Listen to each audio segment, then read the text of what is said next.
Gubernur Jakarta Pramono Anung hari ini meresmikan halte Transjakarta trayek T31 dengan rute baru yaitu Pantai Indah Kapuk 2 Blok M. Diharapkan dengan diresmikannya rute baru dapat membantu masyarakat untuk beraktivitas. Bismillahirrahmanirrahim. Pada hari ini Kamis 22 Mei 2025 halte Transjabodetabek rute PIK 2 ke Blok M secara resmi kita buka dan beroperasi. Gubernur DKI Jakarta Pramono Anung meresmikan halte Transjakarta trayek T31.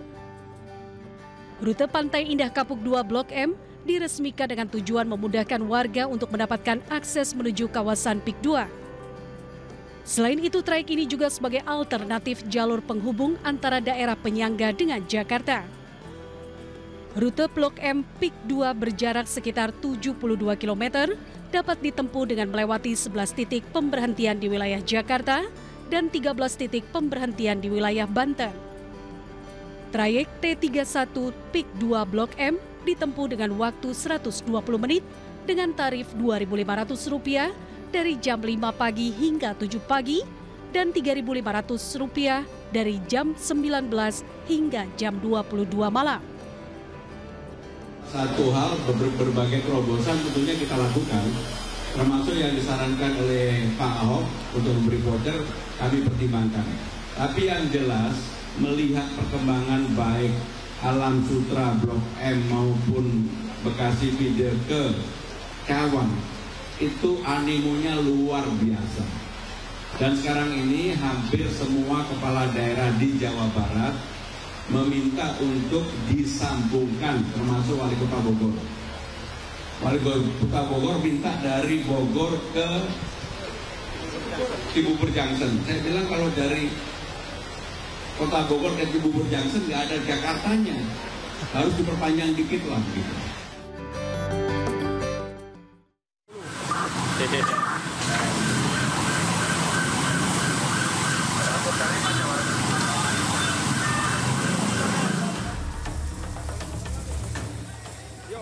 Gudang penyimpanan kemiri di kawasan Jalan Sultan Iskandar Muda, Surabaya, Jawa Timur terbakar pada pukul 7 Kamis pagi.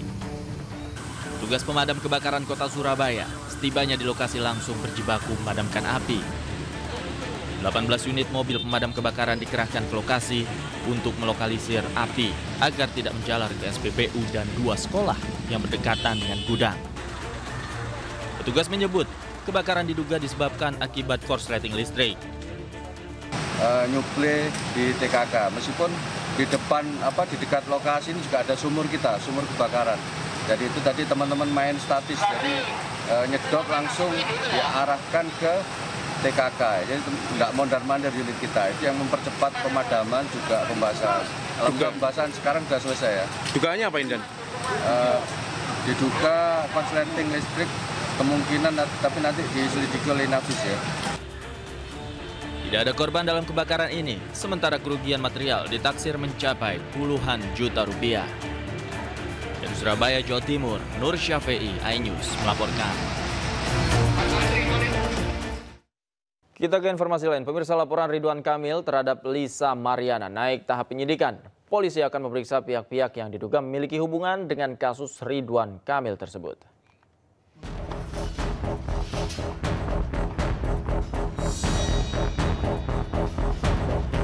Direktur Tindak Pidana Siber Bareskrim Polri, Brigjen Pol Himawan Bayu Aji mengatakan, laporan mantan Gubernur Jawa Barat Ridwan Kamil terhadap Lisa Mariana sudah naik tahap penyidikan. Himawan mengatakan penyidik sudah memeriksa 6 saksi. Ia pun mengaku penyidik akan melakukan pemeriksaan dalam waktu dekat yang melibatkan mantan Wali Kota Bandung ini. 6 saksi sudah dilakukan pemeriksaan sementara. Ya, nanti ini masih berlanjut. Apakah benar kasusnya sudah naik tahap penyidikan, Pak? Padir izin Padir. Sudah status penyidikan. Ya. Oke, sementara itu ya. Apakah Lisa Mariana sudah diperiksa, Pak? Ya, Pak, Lisa Mariana sudah apakah diperiksa, salah satu, Pak? Dalam waktu dekat nanti akan dilakukan pemeriksaan kepada semua yang berhubungan dengan case ini. Pak, tapi apa sih Pak alasannya sampai sekarang Lisa Mariana belum? Ya, nanti dari hasil penyidikan Pak bisa. Ya. Sebelumnya, wanita bernama Lisa Mariana mengunggah tangkapan layar percakapan pribadinya dengan seseorang yang diduga Ridwan Kamil pada 26 Maret 2025. Dalam unggahan tersebut, Lisa berusaha menghubungi orang yang diduga sebagai Ridwan Kamil dan mengeklaim mengandung anaknya. Hal itu memicu persepsi perselingkuhan antara Ridwan Kamil dan Lisa yang menjadi awal mula dugaan pencemaran nama baik Ridwan Kamil. Ridwan Kamil pun mengklarifikasi bahwa permasalahannya dengan Lisa sudah selesai 4 tahun lalu dengan bukti akurat tidak terbantah. Tim Liputan iNews melaporkan. Kejaksaan Agung telah menetapkan 3 tersangka kasus kredit Sritex, salah satunya mantan Direktur Utama PT Sritex Iwan Setiawan Lukminto. Iwan diduga menyalahgunakan kredit bank untuk membayar utang dan membeli aset dengan kerugian negara lebih dari 690 miliar rupiah.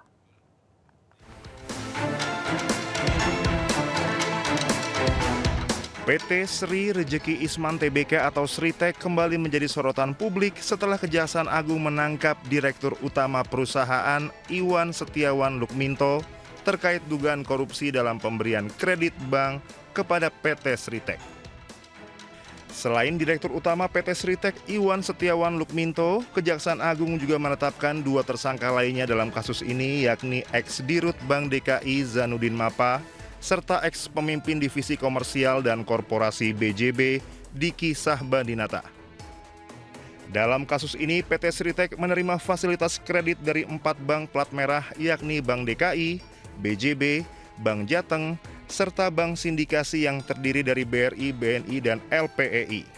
Bank-bank tersebut memberikan kredit lebih dari 3,5 triliun rupiah. Akibat kredit yang tidak terlunasi dari Bank DKI dan Bank BJB, kerugian negara yang ditimbulkan mencapai 692 miliar rupiah. Direktur Penyidikan Jampitsus Kejagung Abdul Kohar menyebut, Iwan Setiawan Lukminto menyalahgunakan pemberian kredit dari himpunan bank negara dan bank pemerintah daerah untuk keperluan membayar utang dan membeli aset tidak tepat. Bahwa pada saat ISL selaku Direktur Utama PT Sri Rejeki Isman Tbk mendapatkan dana dari PT Bank Pembangunan Daerah Jawa Barat, Banten, dan PT Bank DKI Jakarta, terdapat fakta hukum bahwa dana tersebut tidak dipergunakan sebagaimana tujuan dari pemberian kredit, yaitu untuk modal kerja, tetapi disalahgunakan untuk membayar hutang dan membeli aset non-produktif sehingga tidak sesuai dengan peruntukan yang seharusnya. Kejaksaan Agung sudah memeriksa 55 saksi dalam kasus dugaan korupsi dalam pemberian kredit kepada PT Sritek. 3 diantaranya sudah ditetapkan sebagai tersangka. Ketiga tersangka ditahan selama 20 hari ke depan mulai 21 Mei 2025 di Rutan Salemba Cabang Kejagung. Tim Liputan iNews melaporkan.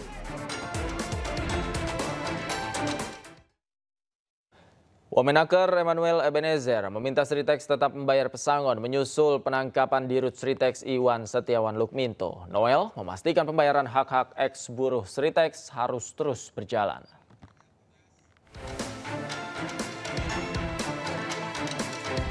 Wakil Menteri Ketenagakerjaan Emmanuel Ebenezer Gerungan meminta manajemen atau pihak terkait PT Sri Rejeki Isman Sritek untuk tidak abai dalam membayar pesangon dan hak-hak mantan pekerjanya. Hal ini menyusul penangkapan Direktur Utama PT Sritek periode 2005-2022 Iwan Setiawan Lukminto terkait kasus dugaan korupsi pemberian kredit bank pada PT Sritek oleh Jampitsus Kejagung.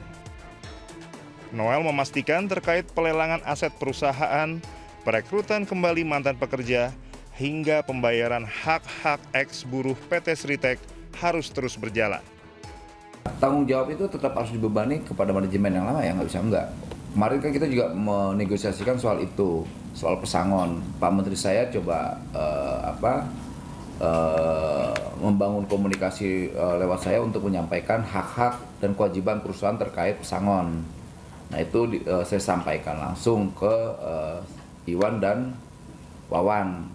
Tapi yang pasti siapapun punya tanggung jawab terhadap kewajiban yang harus dibayarkan ke buruh ya. Tapi kita akan tetap mengawal terkait kewajiban-kewajiban yang belum terpenuhi terhadap kawan-kawan buruh Sritek.